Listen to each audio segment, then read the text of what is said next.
नेहाभिक्रमो नाशोऽस्ति प्रत्यवायो न विद्यते স্বল্পমপশ্য ধর্মস্য ত্রায়তে মহতো ভয়াৎ। এই নিষ্কাম কর্মযোগে আরম্ভের অর্থাৎ বীজের নাশ হয় না, সীমিত ফলরূপ দোষও হয় না।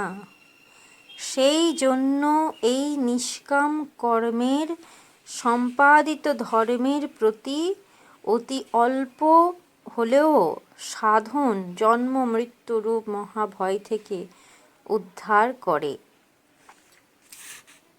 ব্যবসায়িত্মিকা বুদ্ধির এই কেহ কুরুনন্দন, বহু শাখা হন্যন্তাশ্চ বুদ্ধয় অব্যবসায়িনাম।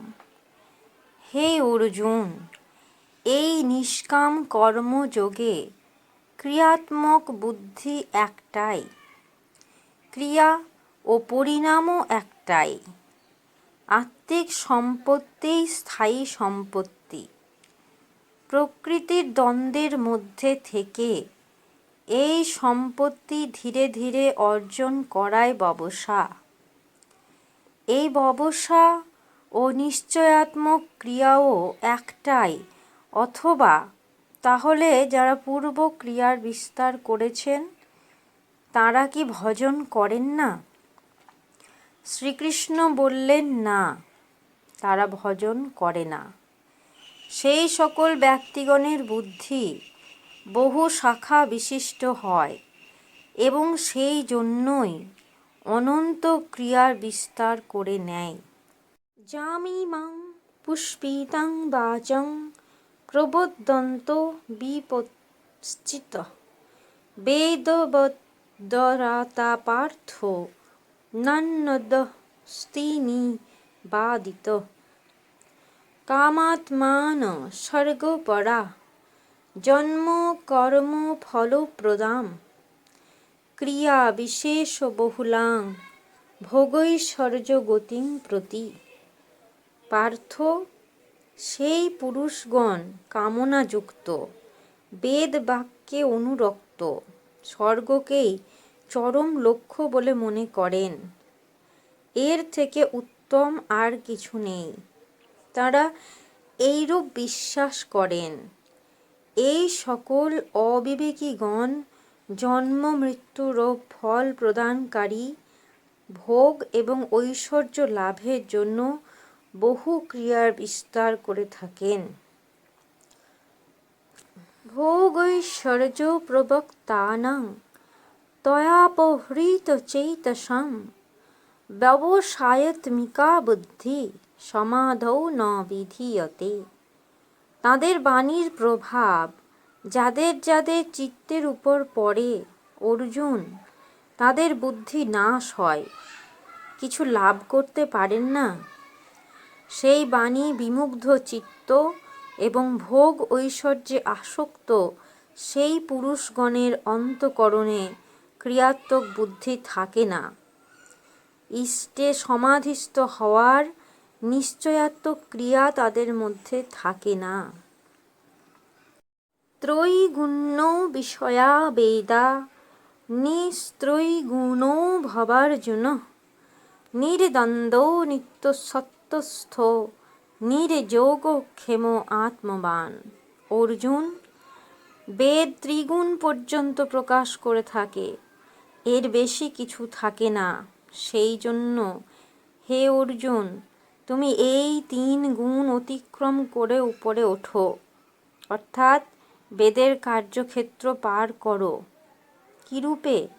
এই প্রসঙ্গে শ্রীকৃষ্ণ বলছেন, নির্দ্বন্দ্ব, সুখ দুঃখাদি দ্বন্দ্বরহিত, নিত্য সত্য বস্তুতে স্থিত হও এবং যোগ ক্ষেমের আকাঙ্ক্ষা রহিত আত্মপরায়ণ হও।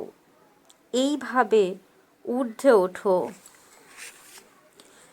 যাবনর্থ উদ্পানে সর্বতো সম্প্লুতোদকে তাবান সর্বেষু বেদেষু ব্রাহ্মণস্য বীজানত। পরিপূর্ণ জলাশয় প্রাপ্ত হলে মানুষের ক্ষুদ্র জলাশয়ের যতটুকু প্রয়োজন হয়, যে ব্রাহ্মণ উত্তম প্রকারে ব্রহ্মকে জানেন, তাঁরও বেদের ততটুকুই প্রয়োজন হয়। অর্থাৎ তাৎপর্য এই যে যিনি বেদের ঊর্ধ্বে উঠে ব্রহ্মকে জানেন, তিনিই ব্রাহ্মণ। অর্থাৎ তুমি বেদের ঊর্ধ্বে ওঠো, ব্রাহ্মণ হও। কর্মণ্যেবাধিকারস্তে মা ফলেষু কদাচন মা কর্মফলহেতুর্ভূর্মা তে সঙ্গো অস্তঃ কর্মণি। কেবল কর্মে তোমার অধিকার আছে, ফলে নেই। এইরূপ চিন্তা করো যে ফলই নেই। ফলে যেন কখনো তোমার আসক্তি না হয়, আবার কর্মে অশ্রদ্ধাও যেন না হয়। যোগস্থ কুরু কর্মাণি সঙ্গং ত্যক্তা ধনঞ্জয় সিদ্ধো সিদ্ধো সমো ভূত্বা সমত্বং যোগ উচ্যতে। ধনঞ্জয়, আসক্তি ও সঙ্গদোষ ত্যাগ করো, সিদ্ধি ও অসিদ্ধিতে নির্বিকার যোগে স্থিত হয়ে কর্ম করো। কি কর্ম? নিষ্কাম কর্ম করো। সমত্বং যোগ উচ্যতে, এই সমত্ব ভাবকেই যোগ বলা হয়, যার মধ্যে বৈষম্য নেই। এইরূপ ভাবকেই সমত্ব বলে। ঋদ্ধি সিদ্ধি বৈষম্য উৎপন্ন করে। আসক্তি আমাদের জন্য বিষম অবস্থার সৃষ্টি করে, ফলে ইচ্ছা বৈষম্যের সৃষ্টি করে। সেই জন্য ফলের আকাঙ্ক্ষা যেন না থাকে, আবার কর্মেও যেন অশ্রদ্ধা না হয়। দূরেন হব্বরং কর্ম বুদ্ধি যোগাৎ ধনঞ্জয় বুদ্ধৌ শরণং নিচ্ছ কৃপণা ফলহেতব। ধনঞ্জয়, নিকৃষ্ট কর্ম, সকাম কর্ম বুদ্ধিযোগ অপেক্ষা নিতান্ত তুচ্ছ। যারা ফলের কামনা করে তারা কৃপণ, তারা আত্মার সঙ্গে উদার ব্যবহার করে না। অতএব সমত্ব বুদ্ধিযোগের আশ্রয় গ্রহণ করো। মনে যে কামনা আছে তাহা যদি পূরণও হয়, তাহলেও তা ভোগ করবার জন্য দেহ ধারণ করতে হবে। বুদ্ধিযুক্ত জহাতিহ উভে সুকৃত দুষ্কৃতে তস্মাৎ যোগায় যুজ্যস্য যোগ কর্মসু কৌশলম। সমত্ব বুদ্ধিযুক্ত পুরুষ পুণ্য পাপ উভয়কেই ইহলোকেই ত্যাগ করেন, অর্থাৎ পাপ পুণ্যে লিপ্ত হন না। সেই জন্য সমত্ব বুদ্ধিরূপ যোগের অনুষ্ঠান করো। যোগ কর্মসু কৌশলম, সমত্ব বুদ্ধির সংযোগে আচরণে কুশলতায় যোগ, অর্থাৎ কুশলতাপূর্বক কর্মের সম্পাদনই যোগ।